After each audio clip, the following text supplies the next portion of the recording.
বাংলাদেশি সংখ্যালঘু হিন্দুদের উপর ইউনিশ সরকার এবং মৌলবাদীরা যেভাবে অত্যাচার চালাচ্ছে তার বিরোধিতা করে আজ ঠাকুরপুকুর ক্যান্সার হাসপাতালে বহু বাংলাদেশি মানুষজন চিকিৎসার জন্য আসে। তারই বিরোধিতা করে আজ বিজেপির মিছিল ঠাকুরপুকুর থেকে ক্যান্সার হসপিটাল পর্যন্ত।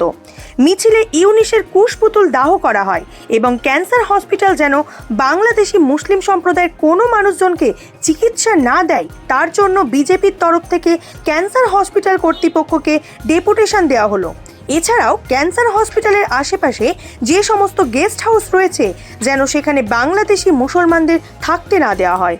এখানে আশেপাশে যারা ভুয়ো কাগজপত্র জাল নথি বানিয়ে নিতে তাদেরকে সাহায্য করছেন, যদি এটা অবিলম্বে বন্ধ না করেন আমরা আরো বৃহত্তর আন্দোলনে নামবো।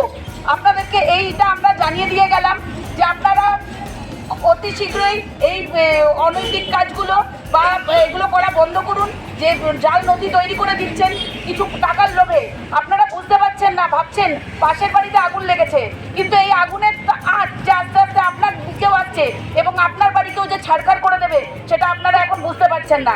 খুব বেশি দেরি নেই যদি এভাবেই চলতে থাকে। তো আপনাদের কাছে বিনীত অনুরোধ যে বাংলাদেশি মুসলিমরা বলতে বাধ্য হচ্ছি, মুসলিম কমিউনিটির মানুষ যারা দিনের পর দিন হিন্দু এবং অন্যান্য সংখ্যালঘু ভাই বোনদের উপর যে নারকীয় অত্যাচার চালাচ্ছে, যে মা বোনেদের উপর ধর্ষণ থেকে শুরু করে এমন কোনো কাজ তারা বাকি রাখছে না, নিঃশংসভাবে হত্যা করা হচ্ছে। আমাদের এখান থেকে ভারত থেকে যে কি কর্মসূচি আজকে আপনাদের? কয়েকদিন থেকে কয়েক মাস ধরে দেখতে পাচ্ছেন যে বাংলাদেশে হিন্দুদের উপর কি নারকীয় অত্যাচার চলছে, সংখ্যালঘু হিন্দুদের উপর এবং অন্যান্য সংখ্যালঘু সম্প্রদায়ের উপর কি নারকীয় অত্যাচার চলছে।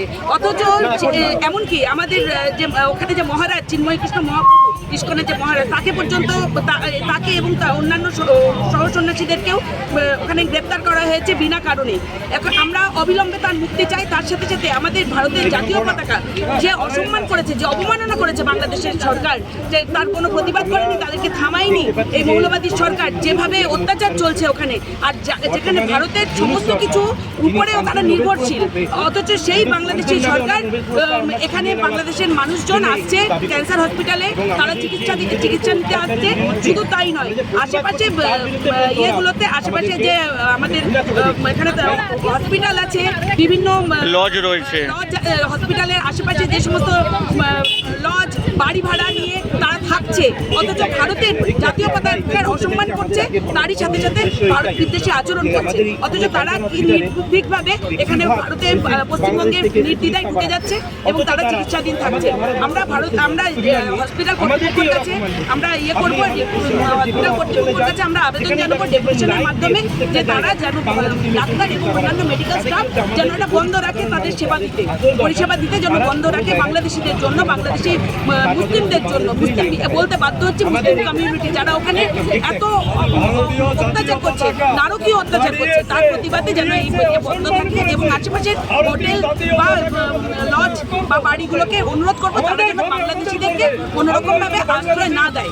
কারণ আজকে তারা বুঝতে পারছে না, তারা ভাবছে পাশের বাড়িতে আগুন লেগেছে, আগুনের আস্থা তো আমার বাড়িতে আসেনি, কিন্তু আজটা আসতে বা আগুন লাগতে সময় লাগবে না সেটা তারা বুঝতে পারছে না। কার কুশপুত্তলিকা দাহ করলেন? একটু আগে আমরা এই যে নোবেল প্রাইজ পেয়েছে, শান্তির জন্য নোবেল পুরস্কার প্রাপ্ত যে ইউনুস সরকার, আজকে তিনি শান্তির বদলে অশান্তি লাগিয়ে রেখেছেন ভারত সহ ভারতের প্রতিবেশী দেশগুলোতেও। তো তাই জন্য আমরা চাইছি যে আজকে ওনার কুশপুত্তলিকা ইউনিসের কুশপুত্তলিকা দাহ করেও তার প্রতিবাদ জানালাম, ধিক্কার জানালাম। এবং অনেকে আপনারা কিছুক্ষণ আগেও দেখেছেন তাদের রাগ ক্ষোভ উগড়ে দিচ্ছে, কেউ জুতো দিয়ে পিটাচ্ছে, তাদের রাগ ক্ষোভগুলো উগড়ে দিচ্ছে। কারণ যে মানবিক অত্যাচার চলছে এ আর মেনে নেওয়া যায় না। বিশেষ করে ভারতের পতাকার যেখানে অবমাননা হয়েছে, অসম্মান হয়েছে, সেখানে আমরা ভারতবাসী হয়ে এটা আমরা কোনোদিন মেনে নেব না। যারা এই ধরনের আচরণ করবে তাদেরকে আগামী দিনে এই রাজ্যে বা এই হসপিটালগুলোতে কোনো রকম যখন নিতে হবে, পরিষেবা নিতে হবে, ভারতের পতাকাকে ষষ্ঠাঙ্গে প্রণাম করে তাকে সম্মান জানিয়ে, মর্যাদা সহকারে সম্মান জানিয়ে তবে তারা ওই হসপিটাল প্রবেশ করতে পারবে, তার আগে নয়। এখন কি আপনারা ক্যান্সার হসপিটালে ডেপুটেশন দেবেন? যাচ্ছি, ওখানে গিয়ে ডেপুটেশনটা দেবেন। আপনার নাম? আমার নাম ডালিয়া ঘোষ বসু, আমি বেহালা পূর্বমন্ডল চাকরি।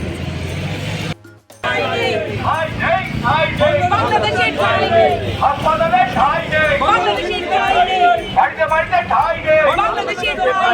হোটেলে হোটেলে ঠাই নেই, বাংলাদেশি লোকেদের ঠাই নেই। হিন্দু তুমি এক হও, হিন্দু তুমি এক হও, হিন্দু তুমি জোট বাঁধো, হিন্দু